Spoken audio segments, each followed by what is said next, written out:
नमस्कार दोस्तों, मैं डॉक्टर हिमांशु जैन आज आपसे नाक से खून आने के कारण और उपचार के बारे में बात करना चाहता हूँ। अगर आपकी नाक से खून बहने लगे या किसी और की नाक से अचानक खून बहता देखें तो आप घबरा जाते हैं, लेकिन आमतौर पर ये कोई गंभीर समस्या नहीं है। हाँ, ये किसी गंभीर समस्या का संकेत जरूर हो सकती है। अगर समय पर इस समस्या पर पूरा ध्यान दिया जाए तो उपचार बहुत आसान है। नाक चेहरे से बाहर निकली होती है, इसीलिए इस पर चोट लग सकती है। इसमें रक्त का संचार भी अधिक होता है। यह बाहर की हवा को फिल्टर करती है और जब हवा बहुत सूखी होती है तो इससे नाक की अंदरूनी परत के पास स्थित रक्त वाहिनी फट सकती है। इससे नाक से खून बहने लगता है।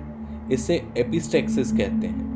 नोज ब्लीड, नकसीर फूटना या एपिस्टेक्सिस एक सामान्य समस्या है जो सांस के मार्ग में किसी बीमारी या सूखेपन के कारण हो सकती है। ये कई कारणों से हो सकती है, जिसमें बीपी का बढ़ना, ब्लड कैंसर या नाक में कोई ट्यूमर की समस्या भी हो सकती है। नाक में बहुत खून की ब्लड वेसल्स होती हैं, जिसकी वजह से एंटीरियर नोज ब्लीड, जो कि आसानी से हैंडल की जाती है, और पोस्टीरियर नोज ब्लीड, ये एक गंभीर बीमारी हो सकती है जो किसी ट्यूमर या और किसी चिकित्सीय कारणों से हो सकती है।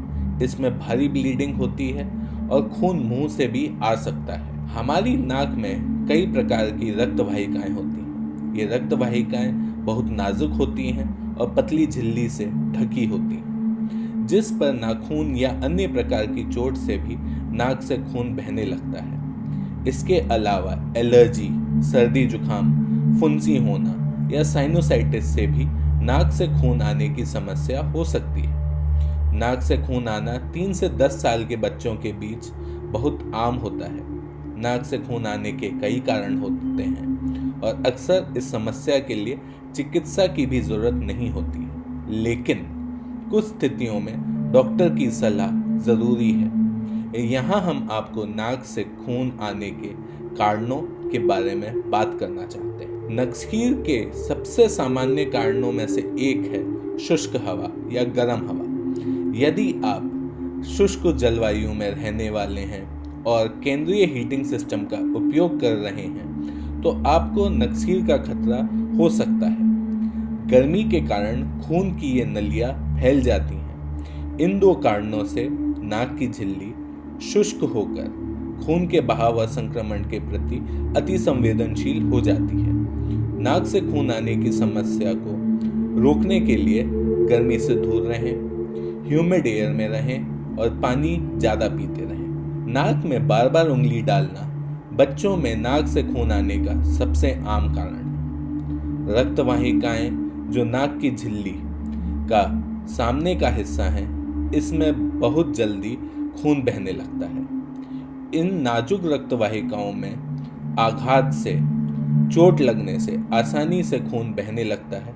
बच्चों में लगातार नकसीर की समस्या खून विकार जैसे हीमोफीलिया का भी संकेत हो सकती है। हीमोफीलिया एक ऐसी अवस्था है जो खून के थक्के बनने की प्रतिक्रिया को धीमी कर देती है। चोट लगने के बाद हीमोफीलिया के रोगी अन्य मरीजों की तुलना में अधिक समय तक खून बहाते हैं। साइनोसाइटिस साइनस की सूजन है जो नाक की झिल्ली में सूखापन लाकर नकसीर पैदा कर देती है। ये समस्या वायरल या बैक्टीरियल संक्रमण के कारण होती है। साइनोसाइटिस की समस्या एलर्जी या पर्यावरण में मौजूद धूल मिट्टी के कारण बढ़ सकती है। साइनोसाइटिस के 2 प्रकार होते हैं, अक्यूट और क्रॉनिक।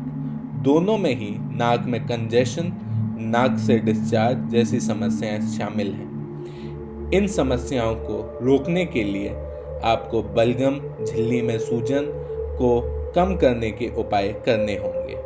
इसके लिए आप सर्दी खांसी की दवा का इस्तेमाल भी कर सकते हैं। साइनोसाइटिस के बारे में जानने के लिए हमारी वीडियो आप देख सकते हैं। एलर्जी के कारण भी नाक से खून बहने की समस्या हो सकती है।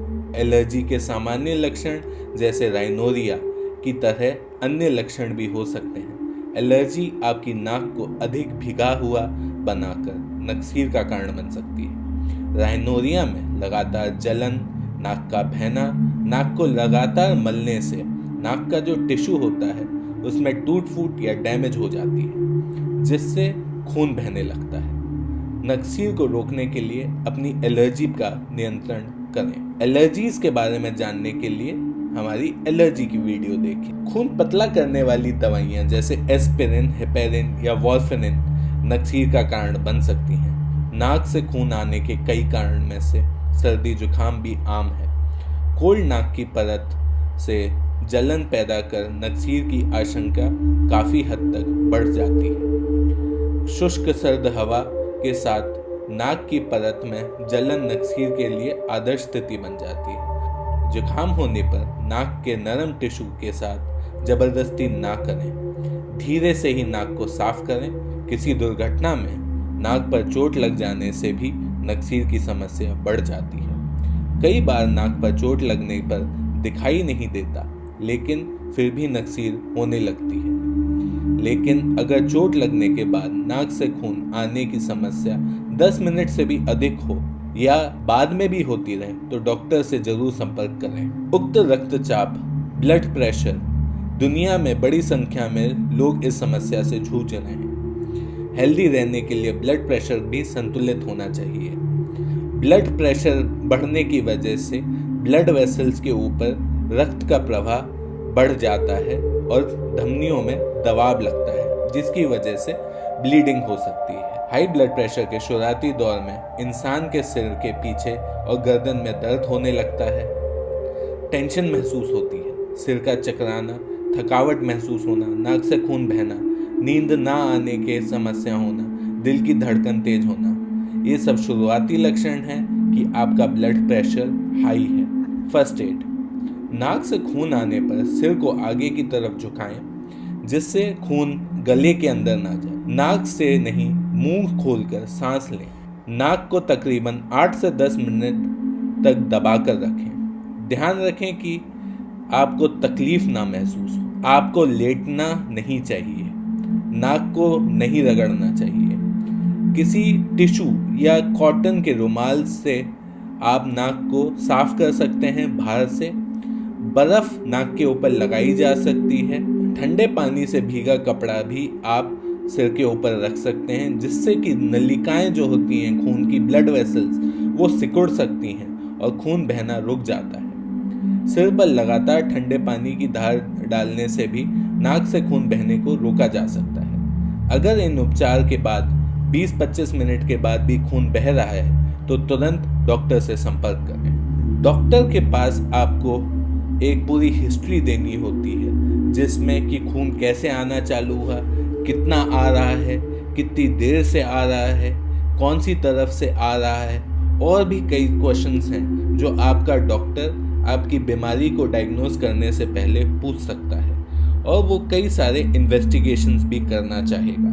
डॉक्टर जो है वो नाक के अंदर जहाँ खून की नसें फटी हुई हैं वहाँ कॉटराइजेशन कर सकता है, जो कि इलेक्ट्रॉनिक कॉटरी हो सकती है या सिल्वर नाइट्रेट के साथ हो सकती है। नाक के अंदर पट्टियाँ रखी जा सकती हैं जिसको नेज़ल पैकिंग कहते हैं। वो एंटीरियर नेज़ल पैकिंग हो सकती है और पोस्टीरियर नेज़ल पैकिंग हो सकती है। एंडोस्कोपिक कॉटरी कर सकता है डॉक्टर, जिसमें वो नाक में एक दूरबीन डालता है, नाक से खून जहाँ जहाँ आ रहा है वहाँ पे जाके इलेक्ट्रो कॉटरी कर सकता है।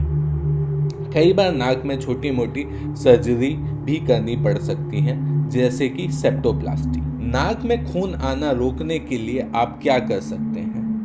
नाक के अंदर की परत को शुष्क ना होने देने के लिए नाक के अंदर आप वैसलीन जेली नाक में आगे की तरफ लगा सकते हैं। नाक के अंदर उंगली करना बच्चों को मना करिए। खुद भी आप नाक को बार बार साफ करने से बचें। ह्यूमिडिफायर घरों में लगाया जा सकता है। सलाइन नेजल स्प्रे या जल नीति भी नाक को बहुत फायदा देती है। स्मोकिंग बंद करनी चाहिए, क्योंकि स्मोकिंग जो होती है नाक को सुखाती है और नाक की म्यूकोजा को इरिटेट करती है। नाक को बार बार उंगली मत करिए। आगे की तरफ झुककर कोई वज़न मत उठाइए अगर एक बार आपको नोज़ ब्लीडिंग हो चुकी है। नाक कुछ समय के लिए आपको बंद लगेगी, लेकिन नाक अपने आप साफ हो जाएगी।